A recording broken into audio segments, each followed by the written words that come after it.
మీరు కూడా మార్నింగ్ పూట టేస్టీగా ఇంకా ఈజీగా టిఫిన్ చేయాలనుకుంటున్నా, పాస్తా అయితే ట్రై చేయండి. ఫస్ట్ అయితే ముందుగా ఒక బౌల్లోకి అయితే వాటర్ వేసుకొని, ఆ తర్వాత కొంచెం ఆయిల్ అయితే వేసుకొని దాన్ని మొత్తాన్ని మరగబెట్టుకోండి. మరుగుతున్న ఆయిల్కి మనం తీసుకున్న ఒక కప్ అయితే పాస్తా ఉంటుంది కదా, దాన్ని మొత్తాన్ని ఉడకబెట్టుకోండి. ఎంత మంచిగా ఉడకబెట్టుకుంటే అంత మంచిగా వస్తుంది, టేస్ట్ మంచిగా వస్తుంది. ఉడకబెట్టుకుని దాని మొత్తాన్ని ఒక బౌల్లోకి అయితే సపరేట్గా వేసుకున్నాక ఇంకో గిన్నెలోకి అయితే కొంచెం ఆయిల్ వేసుకొని ఆవాలు, జీలకర్ర, ఆనియన్, పచ్చిమిర్చి, కొంచెం చిన్న టమాటా, ఆ తర్వాత పసుపు, ఆ తర్వాత కొంచెం కరివేపాకు వేసుకొని మొత్తం మిక్స్ చేసుకోండి. మిక్స్ చేసుకున్నాక మరి సగం కప్ అయితే వాటర్ అయితే పోసుకొని ఆ వాటర్ని మొత్తాన్ని మరగబెట్టుకొని ఆ తర్వాత దాంట్లోకి కొంచెం సాల్ట్ అయితే వేసుకోండి, మనకు తగినంత మీ టేస్ట్ ప్రకారం సాల్ట్ వేసుకొని దాన్ని మొత్తాన్ని మిక్స్ చేసుకోండి.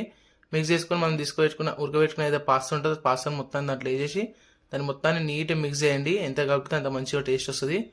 ఇక మన వేడి పాస్తా అయితే రెడీ అయిపోతుంది. దాన్ని మళ్ళీ అలా ఒక గిన్నెలోకి వేసుకొని టేస్ట్ చేస్తుంటే లిటరల్లీ సూపర్ ఉంది పాస్తా అయితే మార్నింగ్ పూట. మీరు కూడా ట్రై చేయండి. దానికంటే ముందు సబ్స్క్రైబ్ అయితే